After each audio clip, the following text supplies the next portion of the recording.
வணக்கம். இந்த வீடியோவில் 2026ஆம் ஆண்டு ஏப்ரல் மாதம் டிஏ அரியர் அரசு ஓய்வூதியர்களுக்கு அகவலைப்படி பென்ஷன் உயர்வு ஜாக்பாட் நியூஸ் வெளிவந்திருக்கிறது. இது குறித்து முழு விவரத்தையும் பார்க்கலாம். இந்த வீடியோவை தொடர்ந்து பார்க்கறதுக்கு முன்னாடி நம்ம சேனலை இதுவரைக்கும் சப்ஸ்கிரைப் பண்ணாதவங்க இந்த வீடியோக்கு கீழே இருக்க ரெட் கலர் சப்ஸ்கிரைப் பட்டன் அழுத்தி சப்ஸ்கிரைப் பண்ணிக்கோங்க. அரசு ஊழியர்களுக்கு மகிழ்ச்சி தரக்கூடிய முக்கிய அறிவிப்பை மாநில அரசு வெளியிட்டிருக்கிறது. அரசு ஊழியர்கள் மற்றும் ஓய்வூதியர்களுக்கு அகவலைப்படி 3% உயர்த்தப்படும் என்று அறிவிக்கப்பட்டுள்ளது. அகவலைப்படி டிஏ என்பது பணவீக்கத்தால் ஏற்படக்கூடிய வாழ்க்கை செலவு அதிகரிப்பை ஈடு செய்யக்கூடிய வகையில் அரசு ஊழியர்களுக்கு வழங்கப்படும் கூடுதல் கொடுப்பனவு. இது அடிப்படை சம்பளத்தில் 1% கணக்கீடு செய்யப்படும்.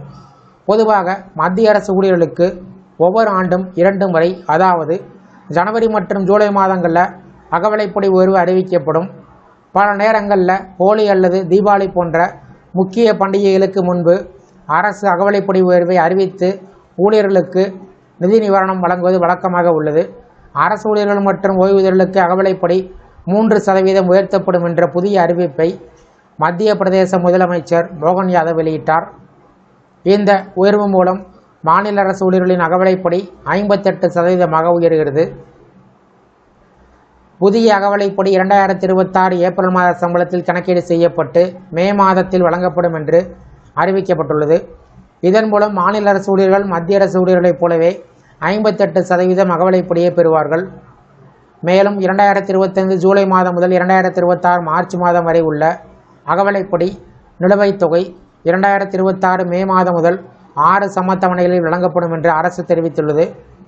ஓய்வூதியர்களுக்கும் இந்த அறிவிப்பு பயனளிக்கிறது. ஜனவரி மற்றும் பிப்ரவரி மாதங்களுக்கு ஓய்வூதியர்கள் தங்களது ஓய்வூதியத்தில் 58% அகவலைப்படியை பெறுவார்கள் என்று முதலமைச்சர் அறிவித்துள்ளார். இதுகுறித்து பேசிய முதலமைச்சர், சமூகத்தின் அனைத்து பிரிவு மக்களின் நலனுக்காக அரசு தொடர்ந்து செயல்பட்டு வருவதாக தெரிவித்திருக்கிறார். அதேபோல் விவசாய நல ஆண்டு சார்ந்து அமைச்சரவை கூட்டத்தில் பல முக்கிய முடிவுகள் எடுக்கப்பட்டதாகவும் கூறியுள்ளார். இந்த வீடியோ குறித்து உங்களோட கருத்துக்களை கமெண்ட் செக்ஷனில் கமெண்ட் பண்ணுங்கள். இந்த வீடியோ பிடிச்சிருந்தா வீடியோக்கு ஒரு லைக் பண்ணுங்கள். இந்த வீடியோவை அனைவருக்கும் ஷேர் பண்ணுங்கள். நன்றி.